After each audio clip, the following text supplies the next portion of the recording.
Assalamualaikum warahmatullahi wabarakatuh. Oke, kembali lagi bersama saya Aman Najib Abror. Di sini saya akan menerangkan tentang mata pelajaran fikih, yang mana sudah sampai materi tentang kurban.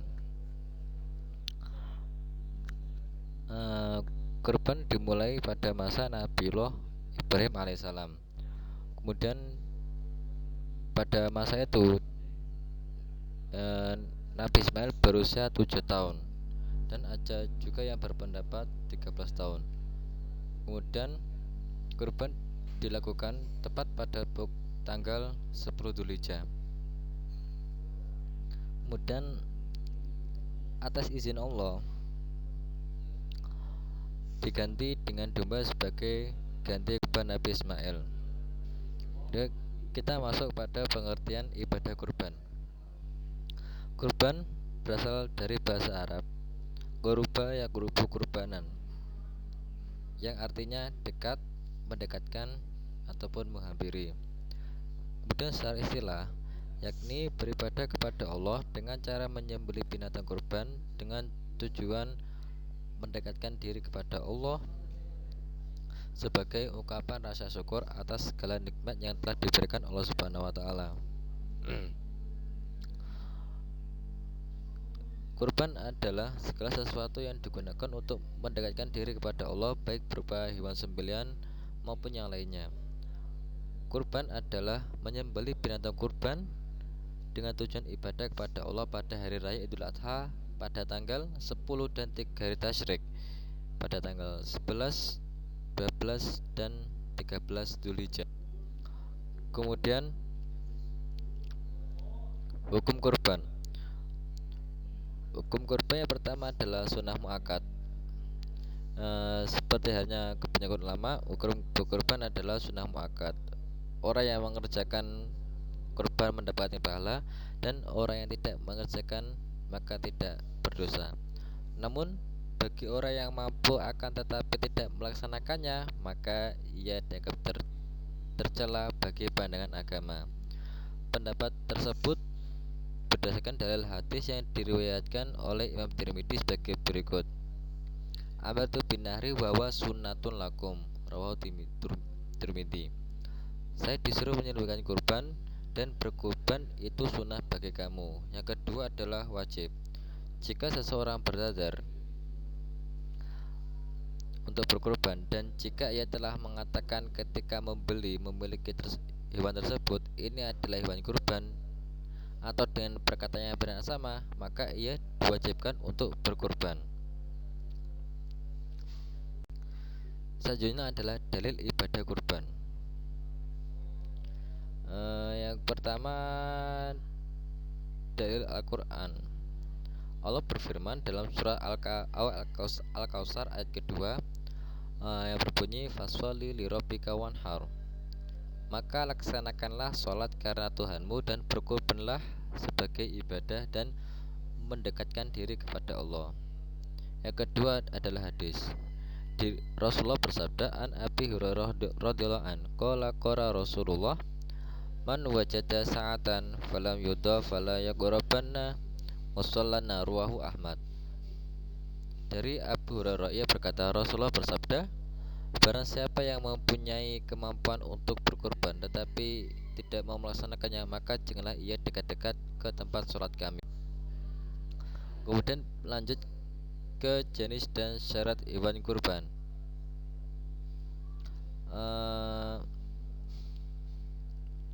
Yang pertama adalah jenis hewan. Jenis hewan yang pertama adalah unta, kerbau, sapi, domba, ataupun kambing. Dilihat dari jenis kelamin, yakni jantan ataupun betina. Namun menurut jumhur ulama lebih baik jantan.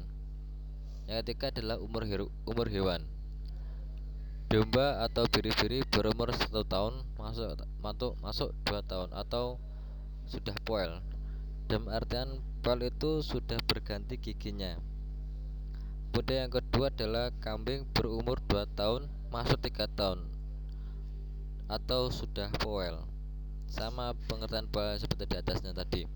Yang ketiga adalah kerbau ataupun sapi yang berumur 2 tahun lebih masuk 3 tahun, yang bisa disebut bakgoron.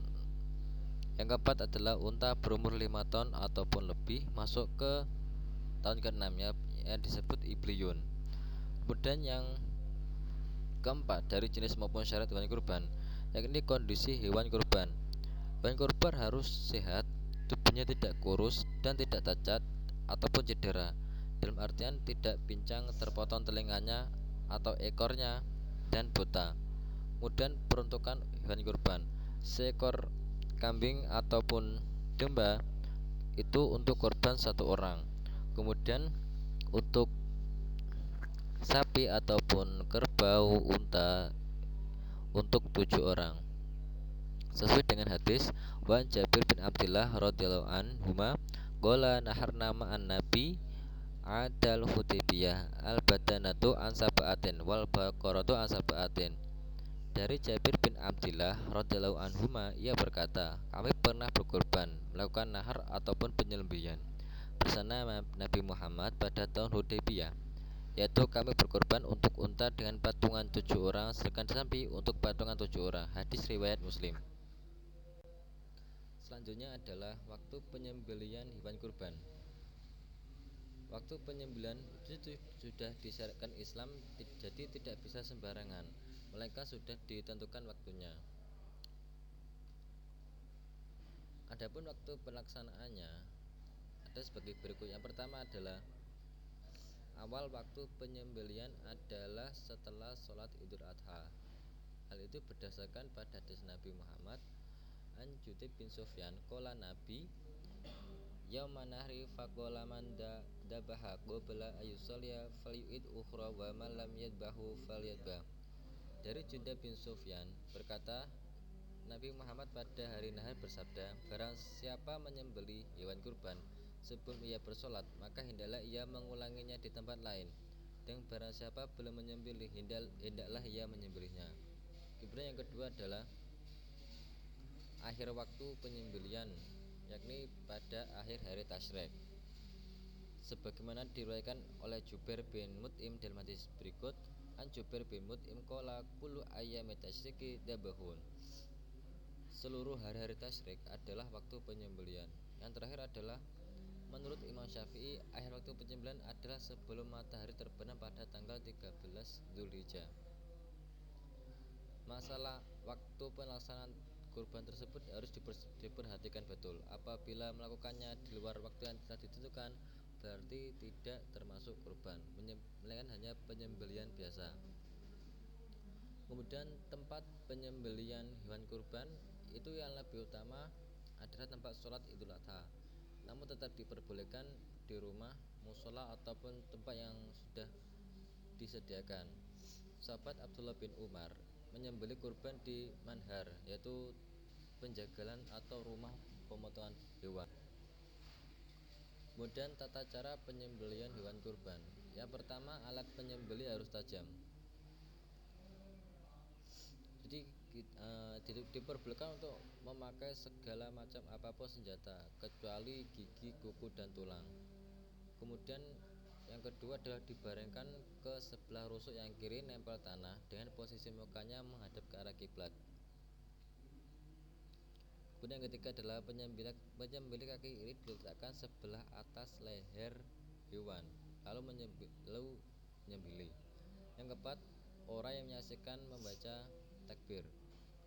Kemudian lalu penyembelih membaca doa kabul, Allahumma minka wa ilaika taqabbal min, kepada orang yang berkorban tersebut.